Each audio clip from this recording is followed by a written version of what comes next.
عليكم ورحمة الله وبركاته. الحمد لله وبه نستعين. أشهد أن لا إله إلا الله وحده لا شريك له، وأشهد أن سيدنا محمدا عبده ورسوله، ونصلي ونسلم على هذا النبي الكريم سيد المرسلين وعلى آله وصحبه أجمعين. أما بعد، أيها المؤمنون اتقوا الله، أوصيكم وإياي بتقوى الله، فقد فاز المتقون. Muslimin dan muslimat, mudah-mudahan dirahmati Allah Subhanahu wa ta'ala. Di dalam sebuah hadis an Jabir radhiyallahu anhu qala,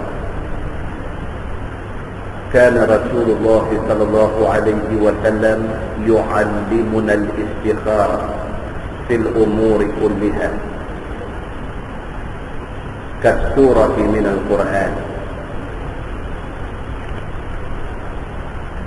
يقول إذا هم أحدكم بالأمر فليركع ركعتين من غير الفريضة ثم ليقل اللهم إني أستخيرك بعلمك وأستقدرك بقدرتك وأسألك من فضلك العظيم فإنك تقدر ولا أقدر وتعلم ولا أعلم وأنت علام الغيوب. اللهم إن كنت تعلم أن هذا الأمر خير لي في ديني ومعاشي وعاقبة أمري أو قال عاجل أمري وآجله فاقدره لي ويسره لي ثم بارك لي فيه. وإن كنت تعلم أن هذا الأمر شر لي في ديني ومعاشي وعاقبة أمري أو قال عاجل أمري وآجله فاصرفه عني واصرفني عنه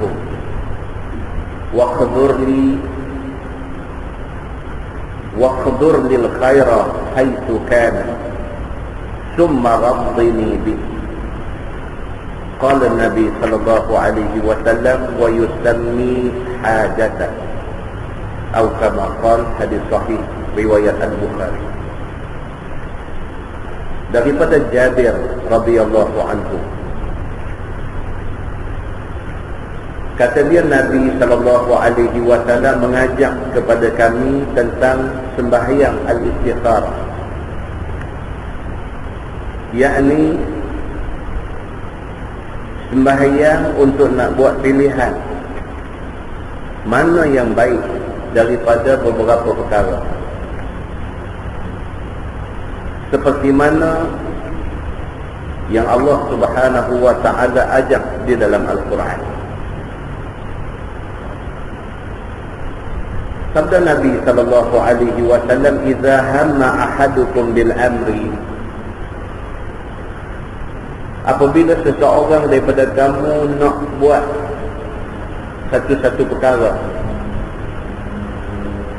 falyarka' raka'ataini min ghairi al-fariḍah. Nabi kata maka hendaklah dia sembahyang 2 rakaat selain daripada sembahyang fardu. Ini tuan-tuan, ini ajaran Islam yang kita jarang buat. Nabi SAW kata, kita diajak supaya bila di depan kita ada beberapa pilihan, sebelum kita decide, sebelum kita putuskan kita nak ambil mana satu daripada pilihan yang dua ada, agama ajak kita, dia kata falyarka' raka'ataini, maka sembahyang 2 rakaat. Maka tak ramai daripada kita yang buat macam ni. Kita dalam hidup kita, daripada kita terbit dulu ni sampai lah ni, dan sampai kita nak mati tak tahu bila, dalam tempoh hidup kita ni kita akan melalui beberapa pilihan. Akan ada di depan kita ni beberapa pilihan yang menghendaki kita pilih mana satu. Nak menikah dulu pun tak ada 2-3 pilihan. Kita nak pilih hak mana satu, kita tak buat pun sembahyang istikharah, pakai ikut hak mana jadi aja. Kita nak masuk mengaji universiti, ada 2-3 pilihan. Ada orang dapat pilihan ni, ada orang dapat pilihan, 2-3 pilihan tu ada. Dia buat keputusan nak pilih mana satu, dia tak sembahyang pun, dia tak sembahyang istikharah pun. Sudah mengaji, dah habis mengaji, keluar nak kerja, kadang-kadang dapat 2-3 tawaran kerja. Dia nak pilih mana satu kerja dia nak pergi, dia tak pernah buat sembahyang istikharah pun. Walaupun sampai hari ini kita boleh hidup, kita ada pendapatan, kita ada keluarga, kita ada duit makan minum, belanja keluarga, semua ada. Tetapi kadang-kadang oleh kerana pilihan yang kita buat itu pilihan yang tidak didahului dengan sembahyang istikharah, kadang-kadang dia tak mau nak jadi cantik. Kita kerja, bukan kita tak kerja, tapi kita serabut dengan kerja kita. Kita menikah, bukan kita tak menikah, tapi kita serabut dengan rumah tangga kita. Pasal apa? Kadang-kadang bila ditengok-tengok balik, kadang-kadang bila dilihat-lihat balik, bila disemak-semak balik, dia punya silap dia tahu tu. Silap dia pasal kita tak turut sertakan Allah di dalam nak buat keputusan. Sedangkan malam ni kita baca satu hadis riwayat daripada Jabir radhiyallahu anhu. Jabir kata, "Kana Rasulullah sallallahu alaihi wasallam yu'allimuna al-istikharah fil umuri kulliha." Jabir kata adalah Nabi sallallahu alaihi wasallam, Nabi ajak kami sembahyang istikharah di dalam fil umuri kulliha, di dalam semua urusan kerja kami. Nak buat apa pun, nak buat keputusan apa pun, Nabi ajak, suruh mulakan dengan istikharah, supaya apabila kita dapat kerja tu, bila kita buat satu-satu kerja tu Allah Subhanahu wa ta'ala turut serta. Pasal apa? Pasal kita nak buat, kita semayang dulu, minta dekat Tuhan, minta Tuhan tunjuk dekat kita supaya kita buat keputusan yang betul. Bila kita dapat benda tu, Allah turut serta dengan kita, sebab kita tabik dekat dia dulu sebelum kita buat satu benda.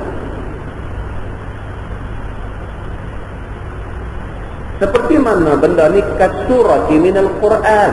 Dia kata seperti mana dalam Quran Allah Subhanahu wa ta'ala suruh kita buat macam ni. Nabi kata, "Idza hamma ahadukum bil amri", apabila satu orang itu ada kecenderungan, ada intention untuk nak buat satu perkara. Bila satu orang ni dia ada kecenderungan, dia ada ingat nak buat satu benda, falyarka raka'ataini. Nabi kata sembahyang 2 rakaat dulu. Satu benda yang sampai hari ni umur kita dah 40, 45, 50, 60, kita tak pernah buat benda ni. Sedangkan Nabi ajak benda ni. Ambil ayat sembahyang, menghadap kiblat, Allahu Akbar, sembahyang sunat istikharah, minta supaya Tuhan bagi kita pilih hak betul, tak silap. Maka Nabi SAW ajak benda ni, falyarka raka'ataini, maka hendaklah kamu rokok 2 rakaat. Maksudnya maka hendaklah kamu sembahyang 2 rakaat. Min ghairil faridah, ini bukan sembahyang fardu, ini sembahyang sunat istikharah. Begitu. Summa liyaqul, Nabi kata kemudian sudah habis kamu sembahyang, kamu doa kepada Allah. Allahumma inni astakhiruka bi'ilmik. Kita nak hafal Arab ni, kita ingat kok Melayu pun tak apa. Kita minta doa kepada Allah Subhanahu wa ta'ala, Allahumma inni astakhiruka bi'ilmik. Ya Allah, ya Tuhanku, aku mohon kepadamu supaya pilihan ini daripadamu berdasarkan ilmu. Minta dekat Tuhan supaya pilihan hak kita nak buat ni pilihan yang didorong oleh Allah. Supaya lepas kita semayang ni bukan sekali. Kadang-kadang orang buat 2 kali, kadang-kadang orang buat seminggu, kadang-kadang orang buat sampai sebulan. Semayang istikharah ni nak cari berat hati, nak buat yang mana? Nak cari kecenderungan hati, nak buat yang mana? Buat sekali tak rasa apa, buat 2 kali tak rasa apa, buat 5 kali tak rasa apa, buat sampai 10 kali tak rasa apa, buat sampai 15 kali sendiri hati berasa macam nak buat hak ni, tak mau hak ni. Maka hati berasa nak buat hak ni, maka itu dianggap sebagai petunjuk Allah Subhanahu wa ta'ala. Itu dianggap sebagai Tuhan tolong pilih benda tu untuk kita. Maka minta doa kepada Allah, Allahumma inni astakhiruka bi'ilmik. Ya Allah, ya Tuhan, aku mohon pilihan daripadamu berdasarkan ilmu-Mu. Minta Tuhan tolong pilih bagi hati kita berat belah mana. Wastaqdiruka biqudratik. Minta ya Allah, ya Tuhan, aku mohon supaya ditakdirkan satu-satu benda dengan takdir-Mu. Minta ni benda nak jadi, tak lagi ni minta benda tu benda yang ditakdirkan Allah Subhanahu wa ta'ala. Wa as'aluka min fadlikal azim. Ya Allah, ya Tuhan, aku mohon kepadamu supaya keutamaan-Mu yang maha agung mendapat tempat. Minta supaya keputusan kita nak buat ni keutamaan dia daripada Allah Subhanahu wa ta'ala. Fa innaka taqdiru wa la aqdir. Maka sesungguhnya Engkau, ya Allah, Engkaulah Tuhan yang maha kuasa, sedangkan aku tak ada kuasa. Kira kita minta doa dekat Tuhan ni, kira kita surrender. Kita ni kira melepek, lemah, jatuh tercerak di depan Allah Subhanahu wa ta'ala. Kita hanya bergantung kepada Allah. Allah tolong pilih bagi kat kita hak mana elok bagi Allah, elok bagi kita. Macam tu. Minta supaya Allah guide kita. Kita nak Allah punya guidance, kita nak Allah punya bimbingan, kita nak Allah punya dorongan dalam nak buat keputusan ni. Kalau betul keputusan itu daripada Allah Subhanahu wa ta'ala, keberkatannya ada.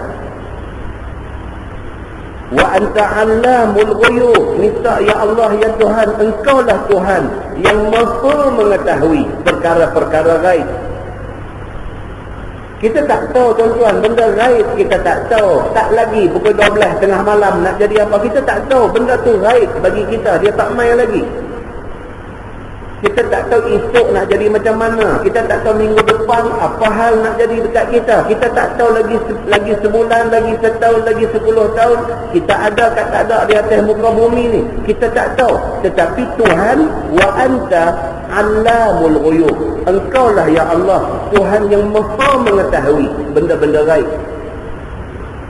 Tuhan tahu dah tahkah minggu depan kita mati. Tuhan tahu dah tahkah lagi sebulan lagi kita nak mati. Tuhan tahu dah mungkin lagi 100 tahun Tuhan nak bagi ke kita. Tuhan tahu dah, kita tak tahu. Maka oleh kerana Tuhan ni Alam, Tuhan yang maha mengetahui, maka kita serah dekat Tuhan, bantu kita dalam nak buat keputusan. Allahumma in kunta ta'lam anna hadzal amra khairun li fi dini wa ma'ashi wa 'aqibati amri. Minta kepada Allah Subhanahu wa ta'ala. Nabi kata, minta ya Allah, ya Tuhan, jika sekiranya kamu Tuhan yang maha mengetahui tentang perkara ini, baik bagi aku, baik bagi agama aku, baik bagi kehidupan aku, dan baik bagi kesudahan kepada urusan aku, maka permudahkan aku. Kita minta dekat Tuhan ni, keputusan hak kita nak buat ni, minta kalau sekiranya keputusan ni baik untuk kita, baik untuk agama kita, baik untuk hidup kita, baik untuk kesudahan kita, bagi jadi benda ni. Kalau betul-betul benda ni baik, bukan baik untuk kita saja, baik untuk agama kita.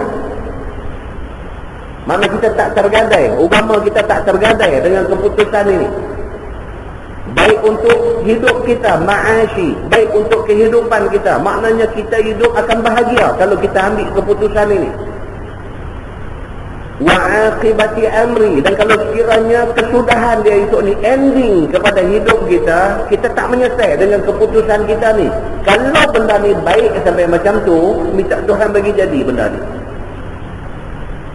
So kita tak tahu tuan-tuan, kita tak tahu. Kadang-kadang keputusan yang kita buat hari ini sampai 5 tahun ke depan nampak okey, tetapi masuk tahun yang ke-6 dia jadi masalah.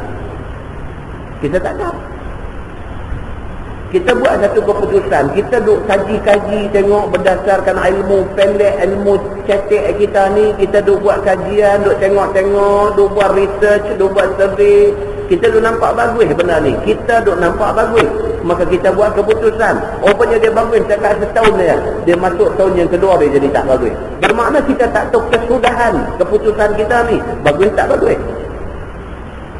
Tapi Tuhan tahu.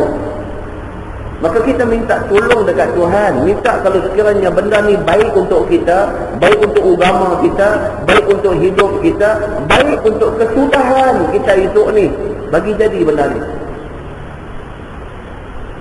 Al-qala, ataupun kata dia ajili amri wa ajilih, minta dekat Tuhan, ya Allah ya Tuhanku, kalau sekiranya benda ni betul-betul baik untuk aku lah ni, ataupun baik untuk aku ke depan esok ni. Mungkin lah ni nampak tak apa nak baik, tapi mungkin untuk jangka masa panjang 10 tahun benda ni baik. Mungkin dalam sikit masa ni kita nampak tak apa baik, tapi mungkin untuk 10 tahun ke depan baik. Tak boleh tentu benda ni. Macam orang kata kerja dengan kerajaan, dengan berniaga lah, dia ada baik, ada tak baik. Kerja dengan kerajaan ni untuk jangka masa pendek tak apa baik, gaji kecil.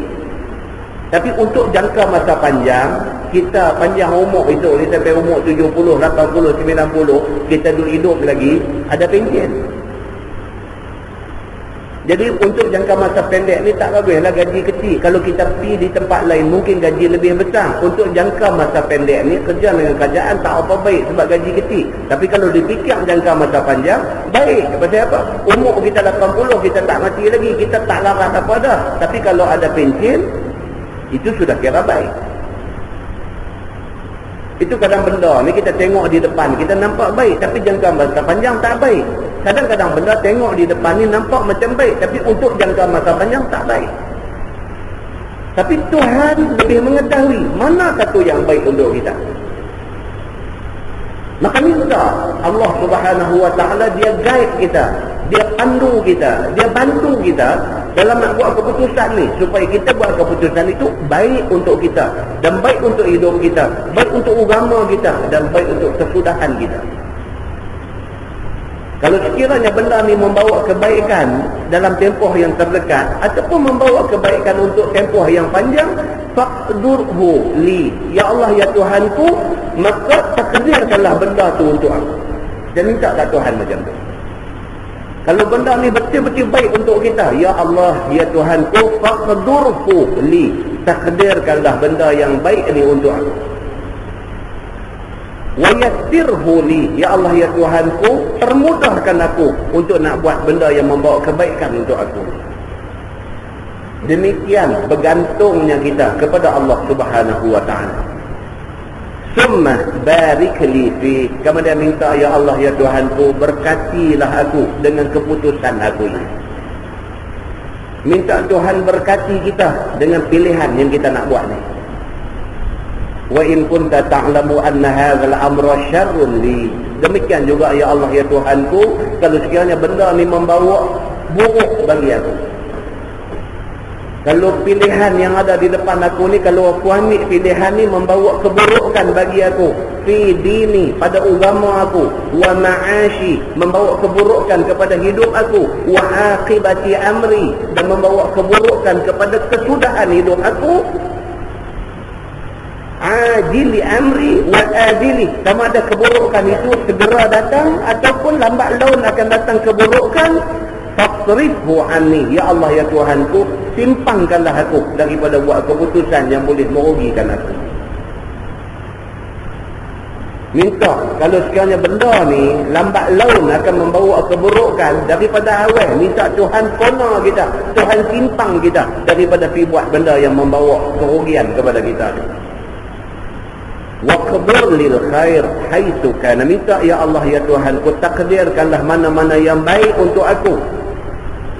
Summa raddini bih, minta ya Allah ya Tuhan, ku redakanlah aku dengan keputusan aku ni, redakan aku.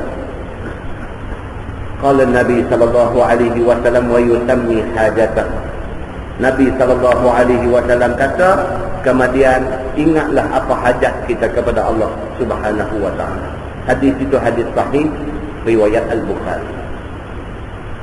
Tuan-tuan, dia macam tu. Kalau kita baca cerita ulama-ulama besar dulu-dulu, kita bacalah cerita Imam Malik ke, kita baca cerita Imam Abu Hanifah ke, kita baca cerita Imam Syafi'i ke, kita baca cerita Imam Ahmad bin Hanbal ke, ataupun kita baca cerita ulama-ulama besar yang menjadi khalifah zaman dulu seperti Umar bin Abdul Aziz ke, banyak contoh-contoh yang ada. Mereka ni kadang-kadang bangkit semayang malam, bangkit Allahu Akbar, semayang tahajud, mereka buat 2 rakaat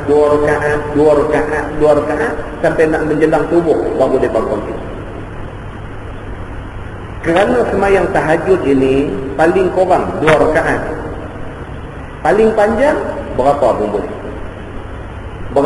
boleh, dengan syarat 2 rakaat 1 salam, 2 rakaat 1 salam, 2 rakaat 1 salam, 2 rakaat 1 salam, macam tu.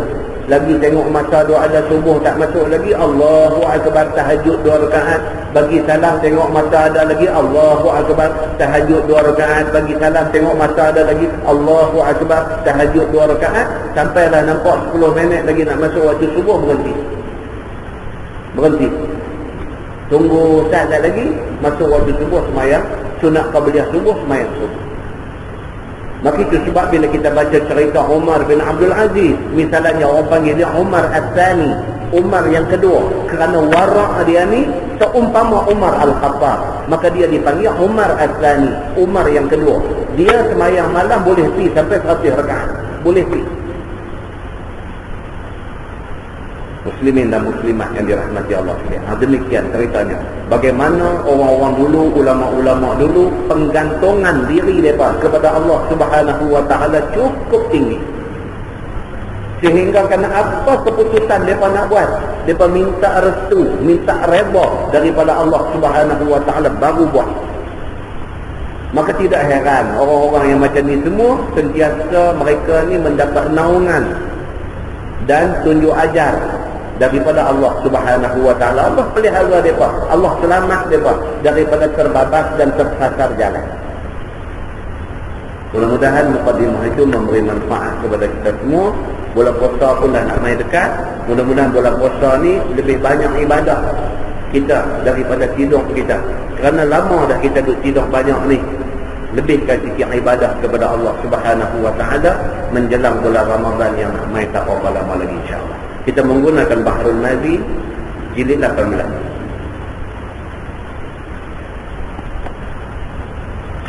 Muka surat 192. Muka surat 192. Perenggan yang second last. Dia kata masalah melaknat orang Islam adakah besar dosanya seperti membunuh. Kita pergi laknat orang-orang Islam, dia kata lebih kurang dekat dia macam-macam, kita kata kat dia, adakah itu dosa besar? Dan kalau dosa besar, adakah dosa melaknat orang Islam itu sama macam dosa bunuh orang Islam? Kerana zahir hadis menunjukkan sama besar dosa dengan membunuhnya. Hadis yang kita baca bulan lepas, dia kata man khazafa mu'minan bi kufrin fa huwa kaqatili wa man qatala nafsahu bi shay'in 'azzabahu Allahu bima qatala bihi nafsahu yaum al-qiyamah. Bulan lepas kita baca hadis Nabi kata wa man khazafa mu'minan bi kufrin, barang siapa tuduh satu orang Islam yang beriman itu dengan kafir. Kalau itu Islam, dia beriman kepada Allah, dia buat segala perintah agama dan sebagainya, entah macam mana kita tersatul mulut, kita kata dekat dia hang kafir. Nabi kata fahuwa kaqatili, Maka orang yang pergi kata kafir dekat saudara yang Islam yang beriman ni, dia ni berdosa macam mana dosa bunuh orang Islam. Begitu. Baik, dia kata maka zahir hadis itu menunjukkan sama besar dosa dituduh saudara Islam itu kafir, sama besar dosa dia dengan dosa membunuh dia. Maka kata Imam Nawawi di dalam Syarah Muslim, bermula zahir kehendak sepotong hadis itu bersamaan jua pada asal haramnya. Imam Nawawi kata sama, dosa dia sama. Kita pergi kata dekat satu orang Islam, kita kata kafir, sama macam kita pergi bunuh dia. Dosa dia setimpal, sama. Dan jika adalah membunuh itu lebih keras pada perbuatannya sekalipun, walaupun pergi bunuh ni lagi nampak berat, tetapi kita pergi kata dia kafir, sama. Kadang-kadang kita ambil pisau pergi radak perut dia, kita rasa macam bersalah sangat, tapi kita pergi kata kat dia kafir, kita tak apa bersalah. Maka Imam Nawawi kata dah, sama aja, kesalahan dia sama, dosa dia sama. Kita pergi kata dekat dia kafir pun kita berdosa besar, kita pergi ambil pisau tikam perut dia pun kita berdosa besar. Dua-dua tu sama besar dosa dia. Dan inilah yang dipilih akan dia oleh Al-Imam Abu Abdullah Al-Mazari. Dan kata khil lain daripada ini, daripada barang yang tiada buat. Sabda Nabi SAW, wa man qazafa mu'minan bi kufrin fahuwa kaqatil. Dan barang siapa menuduh dengan kata satu orang itu dengan kata ai kafir ataupun kata hang kafir, maka ia itu sama seperti dosa membunuhnya. Tak boleh tuan-tuan. Mulut kita ni sedap kita nak kata ke orang, tapi kita tak tahu implikasi ataupun kesan daripada kita kata ke orang. Kita ingat kita kata geram kita lepas buang, lepas tu kata-kata kita angin puput pergi ke lain buang, kita ingat habis lah orang tu. Dah, dalam agama tak habis. Benda tu dosa, dan dosa tu berat dia macam kita ambil pisau pitikam dia. Berat dosa dia. Dan sabda Nabi SAW lagi, wa man qatala nafsahu bi syai'in azzabahu Allahu bima qatala bihi nafsah yaumal qiyamah. Maksudnya, dan barang siapa membunuh dia akan dirinya dengan sesuatu. Siapa bunuh diri dengan menggunakan apa-apa, pisau ke, telan racun ke, ambil pistol tembak dalam mulut bagi pecah tekorong kepala ke, ataupun naik atas gunung terjun turun ke, apa juga cara orang tu bunuh diri dengan apa cara sekalipun, nescaya diazab akan dia oleh Allah dengan barang yang dibuatnya membunuh dirinya dengan dia pada hari kiamat. Kalau atas dunia dia bunuh diri telan racun, di hari kiamat itu racun duduk ada depan dia, dia telan luruh segala isi perut dia, Tuhan bagi jadi elok balik. Dia telan lagi racun tu, luruh isi perut dia, Tuhan bagi elok balik. Dia telan lagi racun tu, begitulah selama-lama. Kalau dia ambil pisau, dia potong tangan dia bagi putih, pendarahan tak berhenti dan akhirnya dia mati bunuh diri. Di hari akhirat itu pisau tu ada di tangan dia, dia potong tangan dia bagi putih, darah merambu-rambu, sakit bukan main, Tuhan bagi elok balik tangan. Dia potong bagi putih tangan dia, darah merambu-rambu, sakit bukan main, Tuhan bagi elok balik tangan. Dia potong, begitulah seterusnya. Macam mana cara yang dia guna untuk bunuh diri di atas dunia, cara tu akan dia ulang-ulang buat di hari kiamat esok. Selagi mana dia ada di neraka, maka selagi itulah dia buat benda tu tak berhenti-henti. Nescaya dia azabkan dia oleh Allah dengan barang yang dibuatnya membunuh dirinya dengan dia pada hari kiamat. Kata At-Tirmizi, ini hadis hasan lagi sahih. Dan pada bab ini ada riwayat daripada Abi Dzar radhiyallahu anhu. Masalah dia kata bunuh diri, adakah dosa besar? Bunuh diri ini dosa besar ke? Dia kata. Kata Imam Nawawi rahimahullahu ta'ala pada sepotong hadis dalam masalah itu menunjukkan asas berdosa besar. Berdasarkan hadis yang kita baca tadi, orang yang bunuh diri, dia dah buat satu dosa yang sangat besar dan sangat keras, haram membunuh diri. Bunuh diri ini dilarang keras oleh agama, tak boleh bunuh diri ini. Tuan-tuan, na'udzubillah min dzalik, kita tak tahu. Depan mata kita duk tengok pun macam-macam jadi.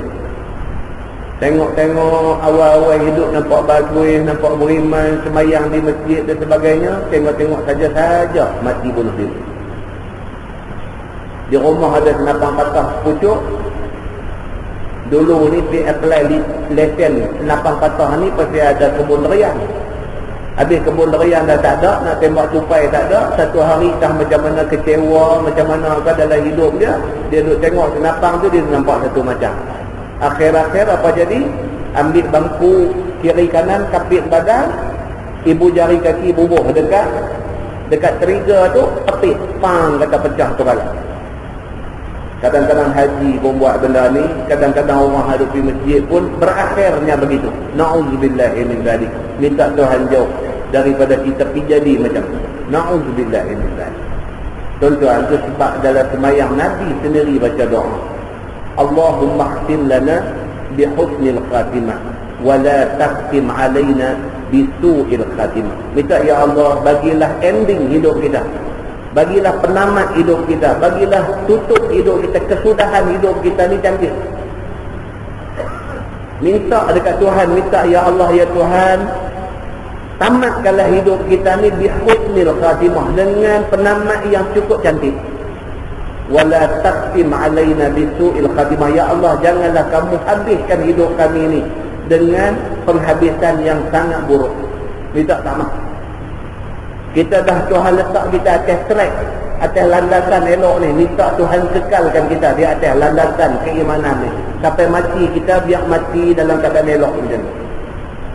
Minta ya Allah, janganlah sekali-kali bagi kita habis dalam keadaan yang tak elok. Dah duduk atas landasan elok dah, tak mau direl, tak mau kita tergelincir daripada rel kebenaran ni, tak mau tuan-tuan. Pasal apa? Pasal kita tak tahu apa nak jadi masa depan kita. Maka kita kena serah diri kita dekat Allah Subhanahu wa ta'ala, minta Allah bantu kita. Habiskanlah kita dalam kesudahan yang cukup elok. Dan telah berkata Al-Qadhi Iyad rahimahullah ta'ala, padanya dalil atas bahawasanya mengambil bela bunuh daripada yang membunuh itu. Dan adalah ia dengan apa yang dibunuhkannya. Macam mana kita buat ni atas dunia ni, kita perhabis nyawa kita macam mana. Kita perhabis dengan makan racun, maka makan racunlah kita di akhirat itu tak habis-habis. Kita perhabis umur kita di atas dunia ni dengan terjun daripada tempat tinggi, maka selama-lama di akhirat itu kita naik tempat tinggi, terjun, pecah kepala, patah kaki, patah tangan. Tuhan bagi elok balik, ragas naik atas pula, terjun pula, patah kaki, patah tangan, pecah kepala. Tuhan bagi elok balik, panjat naik pula, terjun. Begitulah seterusnya. Na'udzubillahi min dzalik. Dia kata maka tajam ada ia ataupun tidak tajam ia. Tengoklah dia bunuh pakai senjata tajam ke apa ke, macam mana dia pakai, macam tu Tuhan buat balik ke dia. Kerana menurut sebagaimana seksa Tuhan bagi yang membunuh diri itu. Macam mana dia bunuh diri, macam itulah Tuhan akan azab dia di hari akhirat itu. Kata Imam Nawawi, bermula mengambil dalil bagi hukum ini dengan sepotong hadis, iaitu dhaif. Masalah dia kata mengata saudaranya, hai kafir, apa hukumnya? Jumpa kawan, dia kata kat dia kafir. Kita jumpa satu kawan, kita pergi kata dekat dia kafir. Tak tahu pasal apa, hangat hati apa, dia kata kat dia kafir. Apa hukum dia? Sesungguhnya pada masalah ini adalah hadis yang menunjukkan seorang daripada keduanya itu kafir. Yang ni apabila seorang seru kepada saudaranya, hai kafir, maka kembali perkataan itu kepada salah seorang daripada keduanya. Kita baca hadis ni dalam mukadimah di masjid apa baru ni, Metang Buluh ke apa, Timambat Metang Buluh, kita baca hadis ni. Bila satu kalimah keji keluar daripada mulut kita, satu kalimah keji keluar daripada mulut kita, kita kata dekat kawan kita yang sama seagama dengan kita, kita kata kat dia kafir. Keji perkataan tu, dituduh orang kafir ni keji. Perkataan yang kita ucap keluar tu, Nabi SAW kata dia terawang-rawang. Maka pertama sekali Nabi kata perkataan tu dia nak naik ke langit. Bila dia nak naik ke langit, pintu langit tak mau buka. Pasal apa? Pasal pintu langit tak mau terima perkataan yang keji tu. Bila pintu langit tak mau buka, dia nak tengah turun bawah balik. Bila dia nak turun bawah balik, bumi tak mau terima perkataan keji. Hadis sahih. Bumi tak mau terima perkataan keji ni. Bila bumi tak mau terima, perkataan tu jadi terawang-awang. Dia pergi cari batang tubuh yang kita kata ni. Kalau kita kata dekat satu orang, kafir. Perkataan tu akan pergi dekat orang hak kita kata tu. Bila dia pergi, tengok kawan tu tak macam yang kita kata. Kita kata dia kafir. Pergi tengok dia tak kafir. Maka perkataan tu balik dekat kita. Nabi kata. Tapi kalau sungguh kita kata dekat dia kafir sungguh. Perkataan tu pergi hinggap kena kat dia. Habis, tak apa. Tapi kalau kita kata dia tak macam yang kita kata, perkataan tu dia pusing balik. Nabi kata dia balik kepada orang yang kata. Demikian bahayanya apabila kita ucap apa-apa perkataan daripada mulut kita. Kita mesti bertanggungjawab atas ucapan itu. Muslimin dan muslimah yang dirahmati Allah sekalian. Maka kembali perkataan itu kepada salah seorang daripada keduanya. Yakni jika sebenar saudaranya itu kafir, maka tidaklah yang menyeru itu jadi kafir. Kalau kita kata kat dia kafir sungguh, kita selamat. Perkataan itu kena dekat dia. Dan jika saudaranya yang dituduh kafir itu tidak ia kafir, maka kembalilah dirinya yang menyeru itu menjadi kafir. Na'udzubillah min dzalik. Ini jaga baik. Jaga baik. Kita tak tahu betul-betul orang tu apa macam mana, kita tak tahu. Tuhan saja yang tahu. Kita tak tahu. Dan Tuhan tak bagi kuasa dekat kita untuk nak hukum siapa-siapa. Kita tak tahu. Hakikat yang ada dalam hati sanubari manusia kita tak tahu. Maka jangan sekali-kali kita cari susah dengan buat benda-benda yang merugikan kita ni. Maka hadis itu telah dikeluarkan oleh Abu Isa At-Tirmidzi dan lainnya. Demikian katanya, An Ibn Umar radhiyallahu anhuma, anin Nabi sallallahu alaihi wasallam qala, ayyuma rajulin qala li akhihi kafir faqad ba'a bihi ahaduhuma. Diriwayatkan daripada seorang sahabat Nabi sallallahu alaihi wasallam, nama dia Abdullah bin Umar radhiyallahu anhuma, daripada Nabi sallallahu alaihi wasallam, sabda Nabi, barang mana laki-laki menyeru ia bagi saudaranya, hai kafir, maka sesungguhnya kembali kepada salah seorang daripada keduanya dengan sebab perkataannya itu. Bila kita kata perkataan tu sama ada pergi dekat orang kita kata, ataupun tidak hari bulan dia balik mai kat kita. Perkataan tu dia tak akan habis tengah jalan. Dia akan hinggap. Sama ada hinggap dekat orang yang kita tuduh, ataupun kalau tidak dia patah balik mai kat kita. Kita kena terima akibat kata-kata kita. Ini yang kita takut. Kata Tirmidzi, ini hadis hasan lagi sahih lagi gharib. Kata Imam Nawawi rahimahullah taala dalam syarah Muslim, bermula ini hadis daripada barang yang dibilang akan dia oleh setengah ulama sebagai satu muskil daripada beberapa muskil. Kerana zahir hadis tidak bertentangan dengan kemahuan hakikatnya.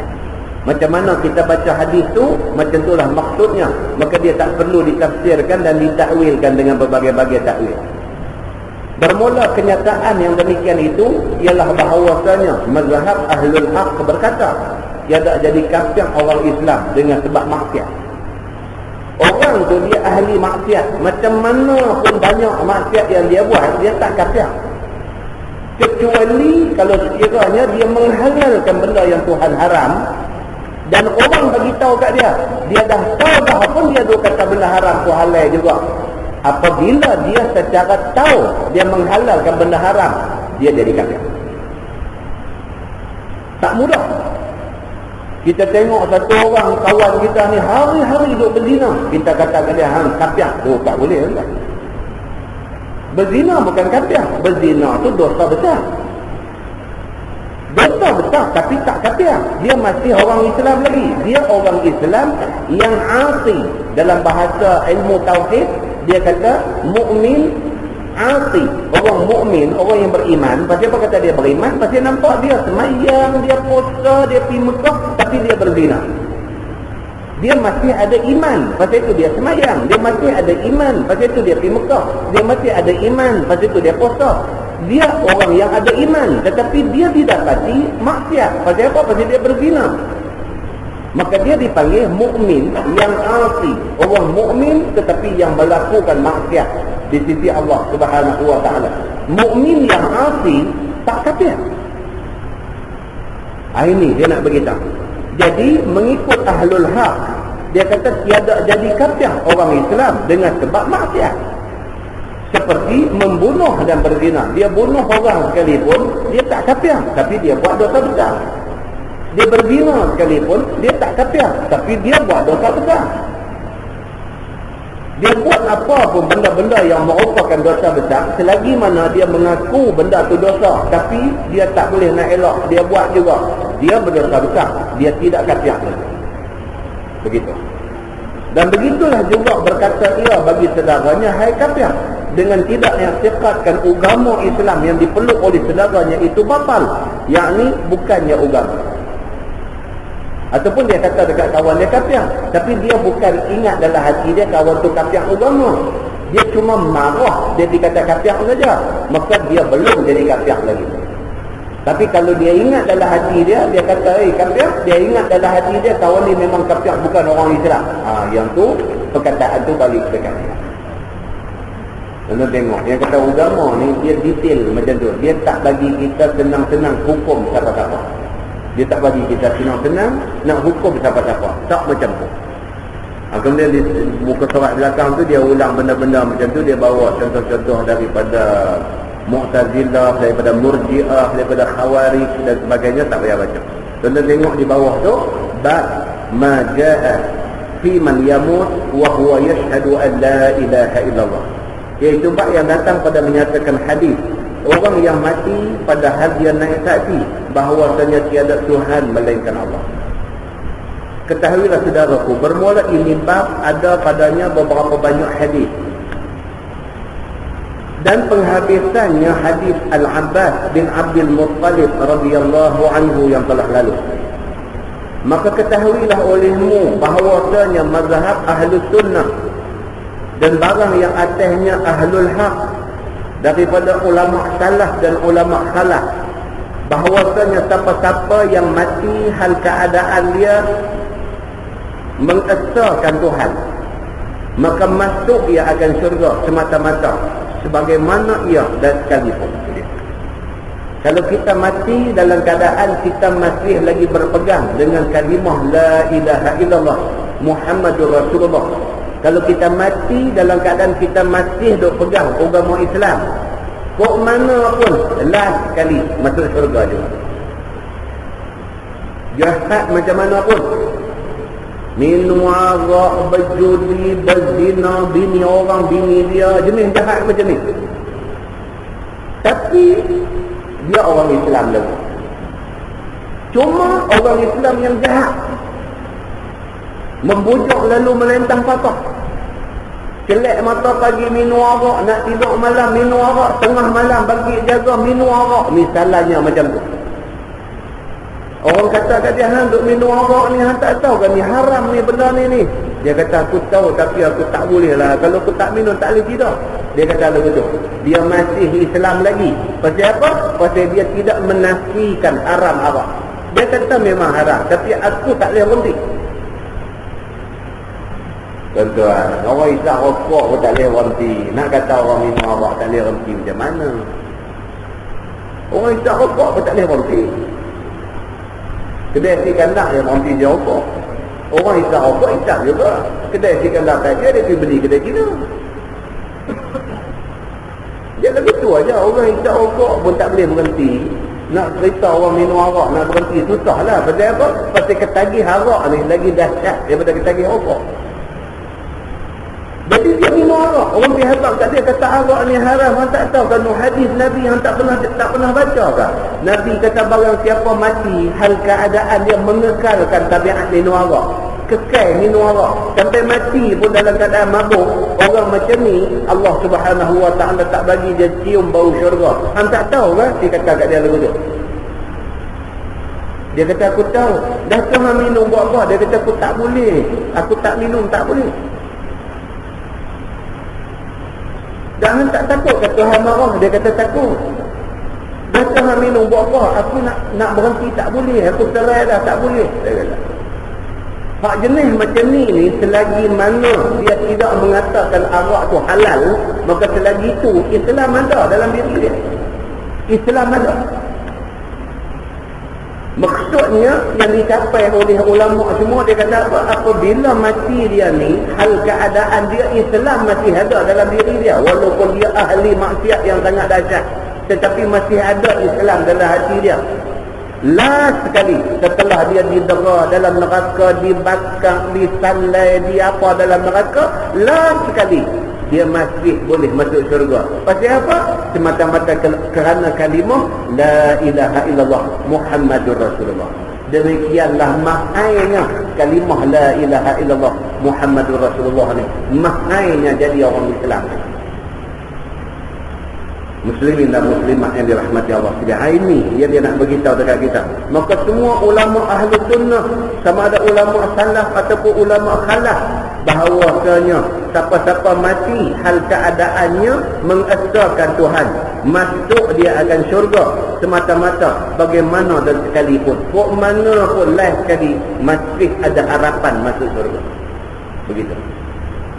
Maka satu daripada hadis yang dikeluarkan oleh Imam At-Tirmizi, kata dia an Ubadah bin Samit radhiyallahu anhu qala sami'tu Rasulullah sallallahu alaihi wasallam yaqul man syahida an la ilaha illallah wa anna Muhammadan Rasulullah harramallahu alaihi an-nar. Diriwayatkan kepada seorang sahabat Nabi sallallahu alaihi wasallam, nama dia Ubadah bin As-Samit radhiyallahu anhu. Kata dia, aku dengar Nabi SAW bersabda, siapa naik saksi bahawasanya tidak ada Tuhan melainkan Allah, dan bahawasanya Nabi Muhammad itu pesuruh Allah, maka diharamkan Tuhan atasnya api neraka. Siapa yang mati sedangkan masih ada Islam dalam hati dia, Allah mengharamkan dia kekal dalam neraka. Itu maksudnya. Dia kena masuk neraka untuk nak tembus dosa-dosa dia, tetapi last sekali dia akan masuk syurga. Dia diharamkan daripada kekal dalam neraka. Begitu. Jangan duduk faham kata dia tak akan masuk neraka terus. Dah.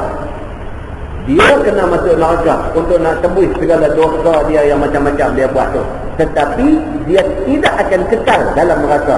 Dia satu hari akan keluar daripada neraka masuk syurga itu.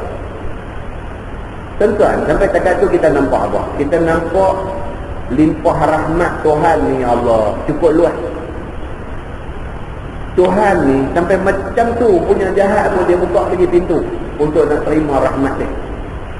Yang kata Allah Subhanahu wa ta'ala ni, Tuhan yang maha pemarah, maha penyayang, dia cukup sayang dekat makhluk-makhluk dia. Kalau kita lah macam tu punya buat, tahu tengok muka dah. Kita ni kalau macam tu punya buat, tahu tengok muka dah. Tapi Allah Subhanahu wa ta'ala, dia buat manusia ni, tiba-tiba manusia pergi buat dosa macam tu dekat dia. Selagi mana orang ni masih ada Islam dalam diri dia, satu hari Tuhan bagi juga dia masuk syurga. Mungkin dia orang yang last sekali masuk, tapi Tuhan akan bagi dia masuk syurga juga. Tapi kalau terbatal Islam dia tak ada harapan masuk syurga. Ini yang dia nak kata. Maka kata At-Tirmizi, dan pada bab ini ada riwayat daripada Sayyidina Abu Bakar, Sayyidina Umar, Sayyidina Uthman, Sayyidina Ali, Talha, Jabir, Ibnu Umar, Zaid bin Khalid, dan katanya lagi bermula ini hadis hasan, lagi sahih, lagi gharib daripada ini wajah. Ni hadis yang kita baca tadi ini, semua sahabat-sahabat yang kanan-kanan meriwayatkan hadis ini. Sayyidina Abu Bakar, Sayyidina Umar, Sayyidina Uthman, Sayyidina Ali, Talha, Jabir, ini semua nama sahabat-sahabat yang kanan, yang senior di sisi Nabi SAW, semua meriwayatkan hadis ni. Kita selalu sebut banyak kali Abu Zar Al-Ghifari radhiyallahu anhu. Abu Zar pernah jumpa Nabi. Dia dengar Nabi cerita tentang hadis ni. Hadis kata orang yang mengucap la ilaha illallah Muhammadur Rasulullah ni, satu hari, kok mana pun jahat dia ni, satu hari dia akan masuk syurga juga. Kalau sekiranya masa dia mati tu Islam masih ada dekat dia, kalimah ni masih ada dalam diri dia, dia akan masuk syurga juga. Abu Zar Al-Ghifari bila dengar benda ni, dia tanya Nabi, Dia kata wa in saraka wa in zana wa in saraka. Dia kata kalau dia ni berzina, dia ni mencuri, dia masih lagi boleh masuk syurga kan? Macam tak puas hati. Abu Zar ni macam tak puas hati. Takkan kalau dia ni berzina, dia mencuri, dia masih lagi boleh masuk syurga? Takkan macam tu. Nabi kata wa in zana wa in saraka. Nabi kata ya, sekalipun dia biasa mencuri, sekalipun dia biasa berzina, tapi kalau sekiranya masa dia mati, Islam masih ada dekat dia, dia masih berpeluang masuk syurga.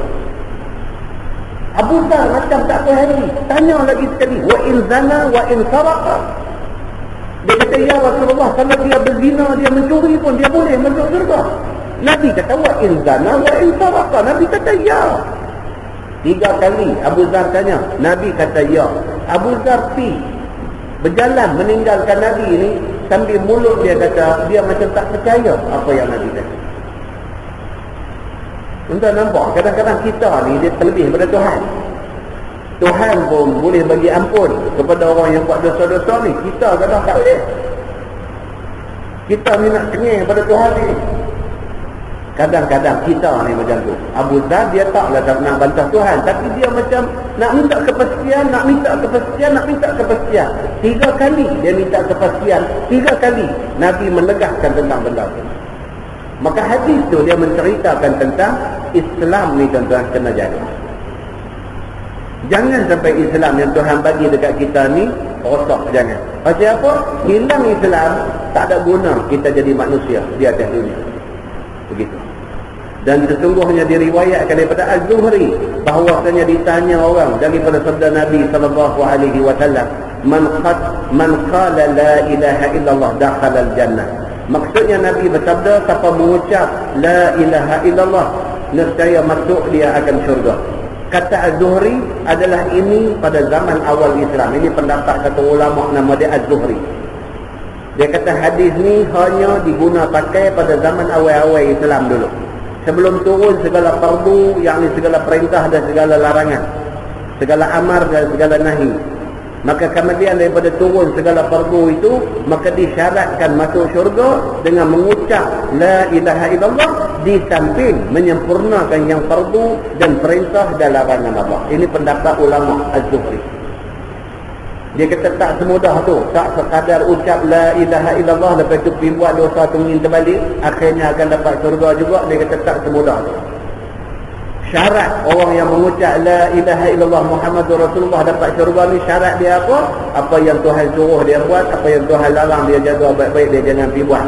Dia jaga benda-benda macam ni, di samping dia mengucap la ilaha illallah, barulah syurga itu boleh dia kata. Ini kata Az-Zuhri, itu tafsiran dia. Kata At-Tirmizi lagi, dan bermula makna hadis ini di sisi setengah daripada ahlul ilmi, bahawasanya ahlul tauhid lagi akan masuk mereka itu akan syurga, dan jika dia azab akan mereka itu dengan api neraka dengan sebab dosa mereka itu, kerana bahawasanya mereka itu tiada kekal di dalam neraka. Ini lagi satu pendapat. Kata dia apa dia? Dia kata kalau sekiranya orang tu ahlul tauhid, dia sebut la ilaha illallah, dia ada mengesahkan Tuhan, dia ada dalam hati dia kata Tuhan ni satu. Lepas tu dia berdosa macam mana pun, dia diazab oleh Tuhan. Lepas selesai azab dia akan masuk surga juga.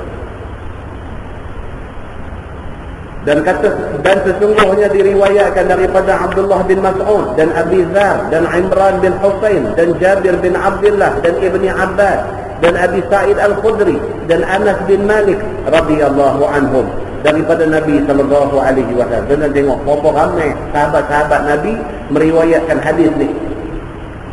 Dan sahabat-sahabat tu pula tuan-tuan dengar nama pun tuan-tuan tahu depa ni siapa. Abdullah bin Mas'ud, ini bukan jalan-jalan orang.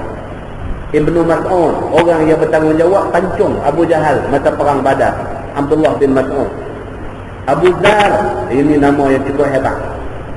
Imran bin Husain, ini banyak meriwayatkan hadis Nabi. Jabir bin Abdullah, ini kita cerita banyak kali pasal kisah Jabir ni. Ibni Abbas, sepupu Nabi. Abi Sa'id Al-Khudri, ini sahabat kuat Nabi, orang yang mula-mula jampi orang sakit menggunakan Fatihah ketika jampi dia. Anas bin Malik, ini khadam Nabi, 12 tahun dia jadi khadam Nabi. Semua ni meriwayatkan hadis ni daripada Nabi sallallahu alaihi wasallam, annahu qala sayakhruju qaumun minan nar min ahli tauhid wa yadkhuluna al-jannah. Sabda Nabi sallallahu alaihi wasallam, akan dikeluarkan satu kaum daripada api neraka, daripada ahli tauhid, dan masuk mereka itu akan syurga. Siapa yang ada dalam hati dia la ilaha illallah, dia akan dikeluarkan daripada neraka dan dia akan dimasukkan ke dalam syurga. Begitulah diriwayatkan daripada Sa'id bin Jubair dan Ibrahim An-Nakhai dan lain-lainnya. Dan sesungguhnya diriwayatkan daripada ketiadaan satu wajah daripada Abi Hurairah radhiyallahu anhu. Dia kata fi hadhihi al-ayah rubbama yawaddu alladhina kafaru law kanu muslimin. Qalu idza akhraja ahlu tauhid minan nar wa dukhulul jannah radda alladhina kafaru law kanu muslimin. Pada tafsir ayat, barangkali muka orang-orang yang kafir, barangkali suka orang-orang yang kafir, mereka itu kiranya, maksudnya kalaulah ada mereka itu orang-orang Islam. Ayat ni nak cerita apa? Dia kata orang kafir di hari akhirat itu, semua orang kafir ni bila tengok hari akhirat itu, bangkit-bangkit di padang mahsyar tu, tengok keadaan padang mahsyar tu cukup. Macam mana dengan manusia bangkit mai dalam keadaan tak pakai apa, kasut pun tak ada, hal keadaan tidak berkhatan, matahari duduk sejengkai atas kepala, ada yang tenggelam penuh sampai buku lali, sampai lutut, sampai pinggang, sampai telinga. Bila orang kafir bangkit aja di padang mahsyar, tengok keadaan macam tu punya dahsyat. Oi, tuan-tuan, kita tengok ribut yang kena Amerika ni pun cukup dah. Hari itu kita tengok tsunami kena Aceh pun cukup dah. Jadi padang jarak pada terbuka. Televisyen duk ulang tayang, tunjuk ni ayak laut duk masuk dalam pekan ni. Dia masuk dengan lori, dengan bas, dengan apa, ayak dia bawa main, orang duk lari ayak. Cukuplah tuan-tuan, tengok yang tu, tak payah siapa ceramah apa, tengok sendiri hati boleh faham macam mana dahsyatnya keadaan tu. Kalau kita yang tengok ni, kita kata dahsyat sangat, tentu boleh bayang tak orang yang duk ada di tempat kejadian macam mana. Kita duk atas kosian di rumah kita, duk atas kosian, duk tengok elok-elok, turun tengah mulut duk tengok, ya Allah, tengok ayak tu mai. Pertama kali kita tengok video tu, pertama kali kita tengok ayak duk mai masuk dalam bandar Aceh ni. Pertama kali kita tengok dia duk hanyut bas, dia duk hanyut lori ni. Pertama kali kita tengok orang tua duk rangah naik atas bumbung masjid ni. Pertama kali kita tengok pun tengah mulut kita. Kita kata, ya Allah, sampai macam ni dahsyat. Kita duk tengok sambil duk atas kosian duk makan kacang goreng pun kita terkejut tuan-tuan. Tuan-tuan boleh bayang tak duk kawan ada lari tu, masa ayam duk hambat dia duk lari, macam mana dahsyatnya dia. Perasaan dia pada masa tu, pengalaman yang dia lalu pada masa tu tak boleh cerita, tak ada perkataan nak cerita. Kalau hari ni pun kita pergi pegang dia, tanya balik dia nak cerita tak boleh, ayak mata dia keluar berah saja. Dia nak cerita tak boleh. Bini dia mati, bapa dia mati, anak dia mati dalam tragedi tu. Bila orang tanya aja dia sempak dalam dada tu, dia nak cerita tak boleh, ayak mata keluar deras. Itu baru tsunami, belum lagi keadaan mahsyar. Mahsyar ni tak ada bandingan. Atas dunia ni nak cerita tak nampak. Maka dalam ayat ni dia cerita, dia kata orang kafir ni bila bangkit aja di hari akhirat itu, bangkit tengok keadaan mahsyar ni. Bila dia tengok keadaan mahsyar ni, apatah lagi bila dia tengok yang dikatakan neraka ni, apa perkakeh duk ada dalam dia, maka apa kata? Dia kata barangkali suka orang-orang kafir mereka itu, kalaulah ada mereka itu orang Islam.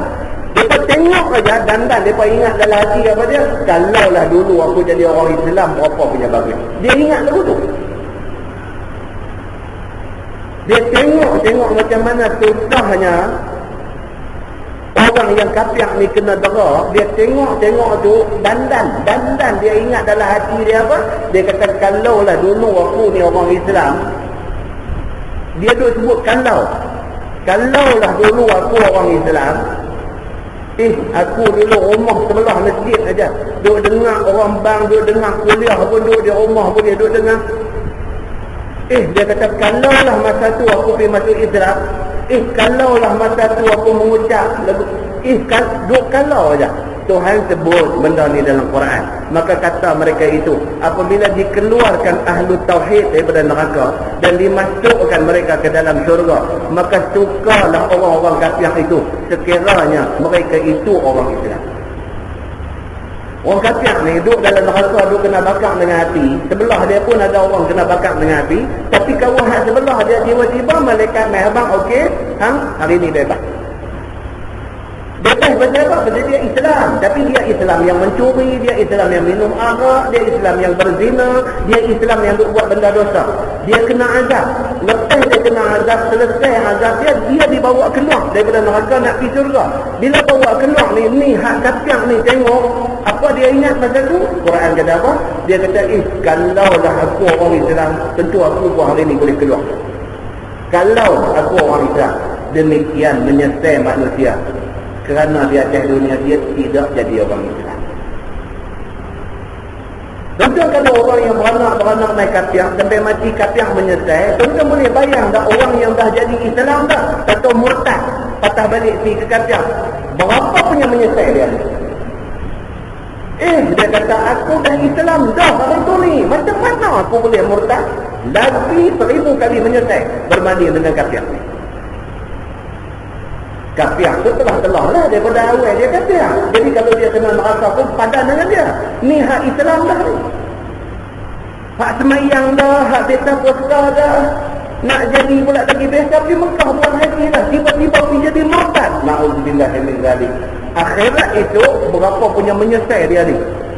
Dia kata tu tu lah. Dia kata silap semua aku waktu ni. Kalau aku kekal sebagai orang Islam, kok mana pun hari ni aku boleh keluar. Menyesal pada masa tu tidak ada pun. Muslimin dan muslimat yang dirahmati Allah sekalian. Masalah dia kata masuk syurga orang-orang Islam yang tiada berdosa. Sebagai kata Imam Nawawi di dalam syarah Muslim, maka jika ada orang Islam itu sejahtera daripada maksiat, seperti budak-budak kecil dan orang gila yang berhubung gilanya dengan baligh, dan seperti orang yang taubat akan sebagai taubat yang sahihah daripada syirik atau lainnya daripada segala maksiat, apabila tiada diperbuatnya maksiat selepas daripada taubatnya itu. Dan juga seperti orang yang dapat taufik, yang putih daripada maksiatnya, daripada asalnya, maka semuanya ini macam yang masuk mereka itu akan syurga, dan tiada masuk mereka itu akan neraka sekali-kali. Ini golongan istimewa. Golongan istimewa ni mati esok neraka tak rasa langsung tak rasa. Mati kira bangkit di mahsyar hidup, kira terus syurga. Neraka ni tak rasa langsung, api neraka tak sampai langsung boleh dia. Ini golongan istimewa. Siapa dia golongan yang terus ekspres masuk syurga tak rasa neraka langsung ni siapa? Dia kata yang pertama, budak-budak kecil, budak masih kecil. Alhamdulillah,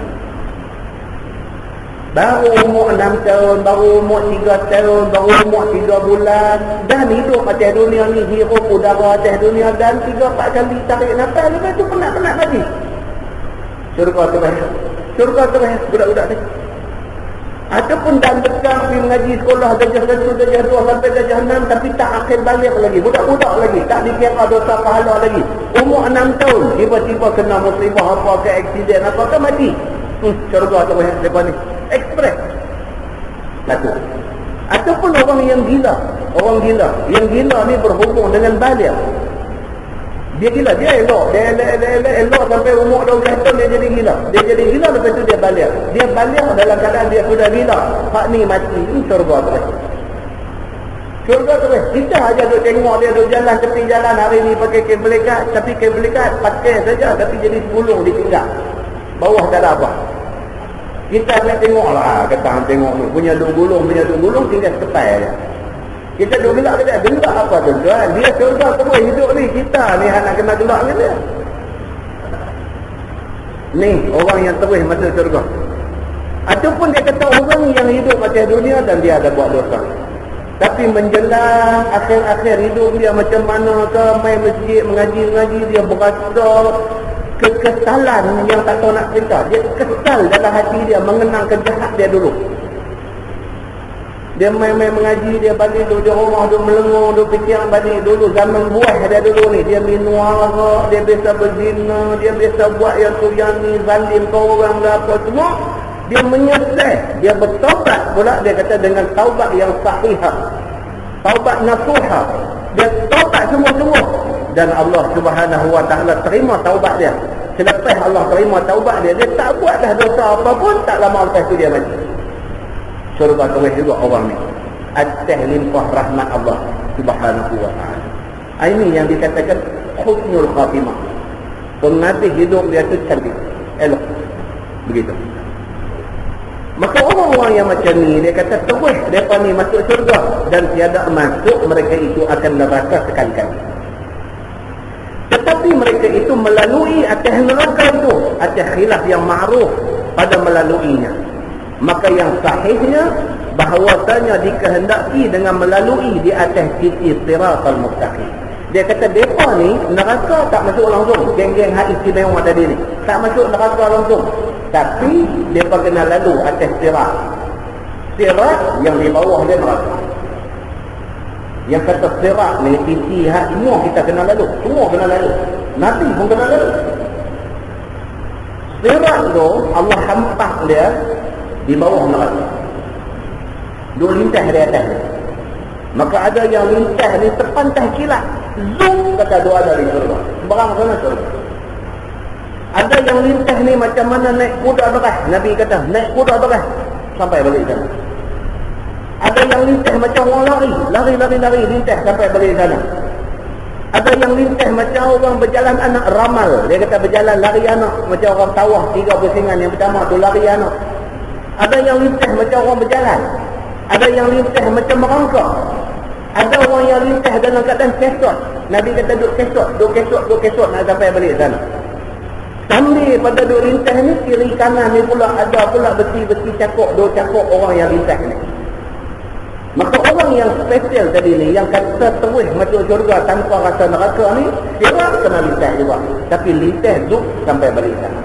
Demikian keadaan anugerah Allah Subhanahu wa ta'ala kepada orang-orang yang beruntung ini. Dia kata tetapi melalui mereka itu di atas sirat dan ia terdiri di atas belakang jahannam. Dia cuma lalu duduk berdiri aja di bawah api neraka. Dia tak rasa api neraka Allah. Penulis kitab ni dia kata apa? A'azanallahu minha wa min sa'iril makruh. Itu doa. Penulis kitab doa. A'azanallahu minha. Mudah-mudahan Allah lindungi kita daripadanya. Minta kita dilindungi oleh Allah Subhanahu wa ta'ala daripada malapetaka di mahsyar dan daripada fitnah yang menimpa orang yang lintas sirat ini. Wa min sa'iril makruh. Dan minta Tuhan jauh kita daripada kena semua benda-benda yang kita benci, kita tak suka. Masalah dia kata masuk syurga kah orang yang berdosa besar? Kata Imam Nawawi rahimahullahu ta'ala, dan ada pun orang yang ada baginya maksiat besar. Orang yang ada buat dosa besar dan mati dia dengan ketiadaan taubat. Mati tak ada nak taubat. Dia ingat nanti umur 60 baru nak taubat. Umur 45 duk pergi naik kelas, duk menyanyi, duk apa, bunggang-bunggang, minum arak, tunggu terbalik. Dia ingat nanti 60, umur 60 nak taubat. Mabuk arak, turun jalan melong-melong, kereta belah dum, kata mati. Mati tak bertaubat. Dia orang yang berdosa besar dan mati tak dan bertaubat. Maka iaitu di dalam kehendak Tuhan. Dia kata apa? Dia kata yang ni Imam Nawawi kata kita pulang dekat Allah Subhanahu wa ta'ala.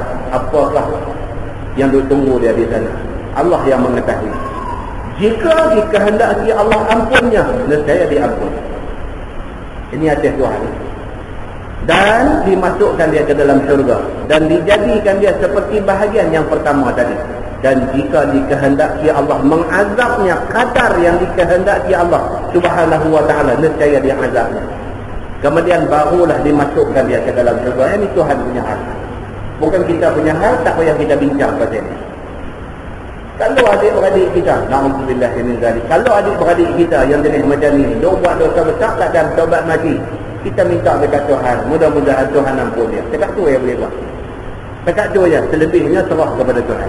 Maka tiada dikekalkannya di dalam neraka akan seorang yang mati atas mengesahkan Allah. Kalau dia masih ada Islam, dosa besar macam mana pun, dia tak kekal di neraka. Satu hari hidup ni dia akan keluar daripada neraka. Tapi setelah dia azab sekian dahsyatnya dia. Begitu. Dan jikalau dia amalkannya maksiat semacam mana dia amal sekalipun, kalau Tuhan nak lepas dia, Tuhan boleh lepas. Itu hak Tuhan. Sebagaimana juga tiada masuk orang kafir yang mati atas kafirnya di dalam syurga, jikalau dia amalkan berapa banyak pun amal kebajikan sekalipun, tak boleh buat apa dia. Orang yang mati kafir, buat baik macam mana pun, kebaikan yang dia buat tak boleh tolong dia. Inilah ringkas yang dihimpun bagi mazhab Ahlul Haq pada ini masalah. Dan sesungguhnya telah bersokong-sokong beberapa dalil daripada Quran dan hadis Nabi dan ijma' orang yang terbilang daripada umat atas ini kaedah. Dan berturun-temurun dengan yang demikian itu oleh beberapa nas yang dapat daripada ilmu yang qat'i. Benda ni semua dia kata kesimpulan daripada nas Quran dan nas hadis Nabi yang sahih. Itulah cerita dia. Apapun Tuhan yang akan buat keputusan. Cuma Tuhan abang apa? Siapa yang mati dalam keadaan masih mengekalkan La ilaha illallah Muhammadur Rasulullah, masih mengekalkan Islam, satu hari Tuhan akan bagi dia masuk surga. Itu janji Tuhan. Macam mana cara Tuhan nak buat? Berapa lama dia nak kena azab? Itu atas ilmu Allah Subhanahu wa ta'ala, atas limpah rahmat Allah. Allah nak buat lagu mana kat dia. Maka apabila telah tetap kaedah ini, nescaya ditanggung atasnya sekalian barang yang datang daripada segala hadis pada bab ini dan lainnya. Maka apabila datang satu hadis yang pada zahirnya menyalahi bagi semacam ini kaedah, maka wajib takwil atasnya sebagai muwafaqah antara segala nas yang syar'i. Dan lagi akan disebutkan pada takwil setengah pada barang yang diketahui dengan dia, akan takwil bagi bagai-bagainya itu insya-Allah. Dia kata ke depan, dia kata akan dibincangkan lebih panjang lagi. Nah, wallah. Lepas pada itu dia ulang cerita yang sama. Dia ulang cerita yang sama. InsyaAllah di lepas puasa itu, lepas raya, lepas apa semua, kalau dipanjangkan umur, diberikan kesihatan tubuh badan dan dijemput lagi untuk mengajar di masjid. Yang cuba ada satu syarat. Kalau sekiranya masih dijemput lagi, kita sambung bab ma jaa fi fadli syahadatain. Itu bab yang datang pada menyatakan kelebihan dua kalimat syahadah. Apakah kelebihan la ilaha illallah Muhammadur Rasulullah? Apa kelebihan? Yang Nabi SAW pernah sebut dua perkataan. Nabi kata kalimatani, dua perkataan. Maksudnya la ilaha illallah dikira satu, Muhammadur Rasulullah dikira satu. Dua perkataan ni Nabi SAW kata apa? Khafifatani 'ala al-lisan. Ringan lidah nak sebut. Lidah nak sebut la ilaha illallah Muhammadur Rasulullah ni senang. Ada satu kawan saya, kawan Cina.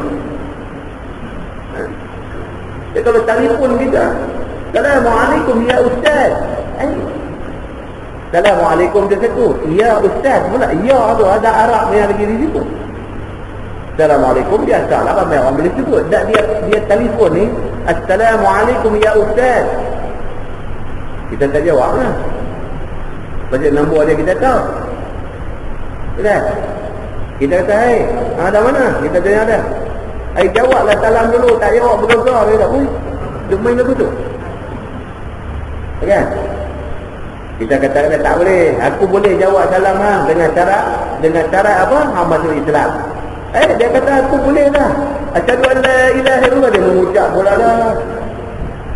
Asyhadu an la ilaha illallah wa asyhadu anna Muhammadar Rasulullah. Aku Islam lah dia kata. Kita kata hang kalau nak kata ni tujuan main-main, aku tak suka kan. Kita kata dia dulu lah. Hang kalau nak kata ni tujuan nak main-main, aku tak suka kan. Orang Islam ini benda tak main-main. Kita kata dia, orang Islam ini benar tak ada main-main dia. Oh sorry. Jaga baik. Tapi kalau betul hang nak mengucap, hang nak jadi orang Islam, lah ni aku turun, dia duduk KL, dia ni. Kena ni duduk Kuala Lumpur. Saya kata lah ni aku turun pergi jumpa hang, aku bagi hang masuk Islam. Hang jangan main-main. Dia kata dia, sorry bos, panggil bos pula kat kita. Dia kena marah. Tak apa, sekali lagi dia cakap dengan dia ni, insya-Allah, alhamdulillah, ni duk ada di mulut dia dan dia letak tu kena tempat. Orang Melayu pun kadang letak tak kena tempat. Orang Melayu insya-Allah dengan alhamdulillah ni letak tak kena tempat. Kita kata anak Allah dah, insya-Allah 5 dah lah. 5 insya-Allah apa lah. Alhamdulillah 5 dah. Alhamdulillah. Kalau nak kata alhamdulillah 5 dah, insya-Allah seorang lagi nak main, yang tu boleh. Tapi jangan kata insya-Allah 5 dah. 5 dah, mana doa ada dah insya-Allah apa lagi. Maknanya orang Melayu pun letak tak kena. Tapi ni dia ni seorang ni, dia letak kena. Astaghfirullahaladzim, satu lagi.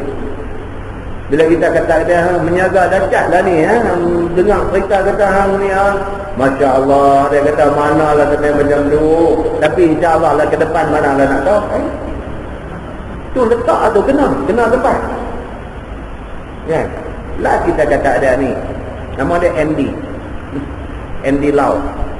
Kata Andy, hang masuk Islam lah Andy. Ni, hang duk kawan dengan aku, boleh duk telefon cakap dengan aku. Aku satu hari tu mati, Tuhan tanya aku, entah. Kita kata Tuhan tanya aku, tahu tak? Ada satu kawan macam ni, pernah tak hampir panggil dia ajak masuk Islam? Tuhan nanti tanya aku boleh jawab depan Tuhan. Aku dah ajak hang berapa kali dah masuk Islam. InsyaAllah Tuhan bagi hidayah dekat aku, satu hari aku masuk Islam. Dia bercampur, tuan-tuan, dia bercampur. Dia Cina, tapi dia bercampur dengan orang Melayu, dan dia bercampur dengan orang Melayu hak resi agama. Dia jadi macam tu. Cakap Melayu ni cukup fasih. Ingat. Maksud dia apa? Nabi kata tadi ni. Nabi kata kalimatani, ada 2 kalimah. Khafifatani 'alal lisan. Ringan lidah nak sebut. Tetapi saqilatani fil mizan. Nabi kata tetapi pada timbangan mizan, neraca nak timbang amal itu ni, pada timbangan mizan itu kalimah ini cukup berat. Tuan-tuan, insya-Allah kita tengok akan datang ni di bawah tajuk fi fadli syahadatain ni, kelebihan 2 kalimah syahadah ni. Tuan-tuan, kita akan tengok hadis Nabi akan ceritakan kita macam mana manusia di padang mahsyar ni bila timbang amalan dia tak ada. Amalan kebaikan dia ringan. Tiba-tiba bila letak aja la ilaha illallah yang dia ucap ni, dan timbangan tu jadi berat. Di antara kelebihan kalimah la ilaha illallah Muhammadur Rasulullah. Jangan pandang rendah kepada kalimah ini. Bagi kita yang Allah dah bagi dah kalimah la ilaha illallah Muhammadur Rasulullah ni, bagi kita yang Tuhan dah bagi kalimah ni, pelihara ilah. Dan kita kena ada dalam hati kita, ingat cita-cita azam nak memperkembangkan kalimah ni kepada orang-orang yang kita kenal, yang dia masih belum jadi orang Islam lagi. Kita kena ada ingat tu, nak memperkembangkan. Dan kita kena ingat, hidayah bukan kita punya pegang. Jangan tidur kata hang berkawan dengan Cina ni berapa lama, dia tak masuk Islam. Jangan kata tuan-tuan. Pak penakan Nabi pun mati, Nabi tak boleh buat apa, dia tak jadi Islam. Cerita nak bagi hidayah ni bukan cerita kita, tapi kita mesti kena tahu dia dengan cara yang bijaksana. Dia tak rasa dia ditekan, kita bagi peluang dekat dia untuk fikir, kita masuk dekat dia sikit-sikit. Jumpa kawan-kawan yang macam ni, dia baik dengan kita, kita kata kat dia, saya satu saja nak beritahu kat you. Kalau you masuk Islam, saya orang paling seronok di atas muka bumi. Kita kata kat dia, oh dia kita ni. Tapi kita kata kat dia, sebulan ke depan pula kata pula, kalau hang masuk Islam, aku janji dekat hang satu benda, aku belanja hang pergi buat umrah. Aku belanja duit aku, bawa hang pergi buat umrah. Aku bawa hang sepanjang masa di sana.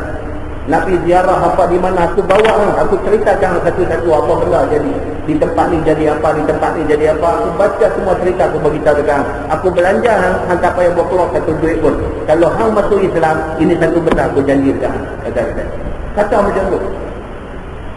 Sekali dia dengar, dua kali dia dengar, tiga kali dia dengar, dia balik je rumah nak tidur pun dia duk ingat benda ni. Serius nampak dia ni. Jangan putih hati saja, kata saja. InsyaAllah, mana nak tahu satu hari kegigihan kita, berkat kesungguhan kita, Allah buka pintu hati dia, hidayah dapat dekat dia, kita jadi manusia paling honor di atas muka bumi. Ni yang dia kata fi fadli syahadatain, kelebihan dua kalimah syahadah. InsyaAllah panjang umur, sihat tubuh badan, masih dijemput ke sini, kita baca tajuk ni. Dan tajuk ni dia akan pergi sampai kepada cerita yang sangat menarik.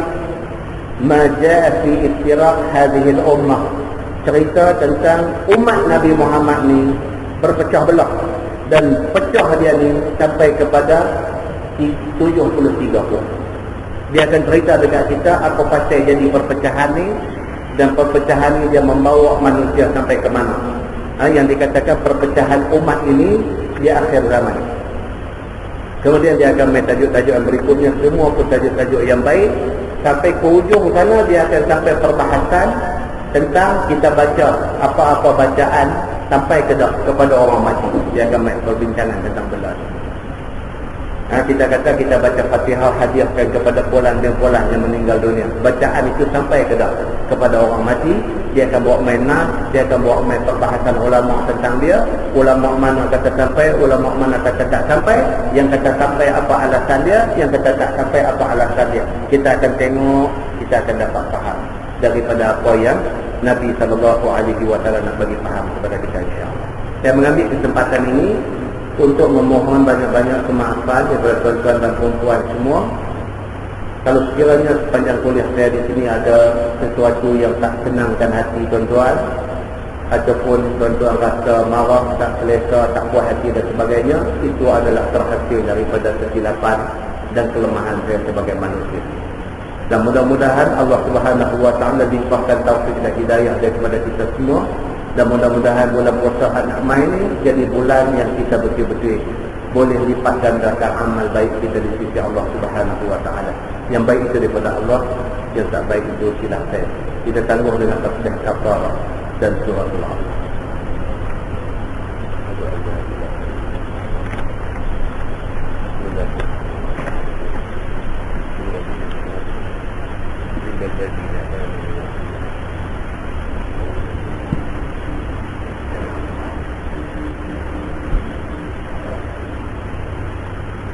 اللهم صل على محمد في الاولين والاخرين وسلم رضي الله تبارك وتعالى عن سادة اصحاب سيدنا رسول الله اجمعين. بسم الله الرحمن الرحيم. الحمد لله رب العالمين حمدا يوافي نعمه ويكافئ مزيدا. يا ربنا لك الحمد كما ينبغي لجلال وجهك الكريم وعظيم سلطانك. رضينا بالله ربا وبالاسلام دينا وبمحمد نبيا ورسولا. اللهم افتح علينا فتوح العارفين وارزقنا فهم النبيين بجاه خاتم المرسلين. اللهم فقهنا في الدين وعلمنا التأويل واهدنا صراطك المستقيم. اللهم أرنا الحق حقا وارزقنا اتباعه وأرنا الباطل باطلا وارزقنا اجتنابه. اللهم اجعل جمعنا جمعا مرحوما وتفرقنا من بعده تفرقا معصوما. وصلى الله على محمد وعلى آله وصحبه وسلم والحمد لله رب العالمين. السلام عليكم.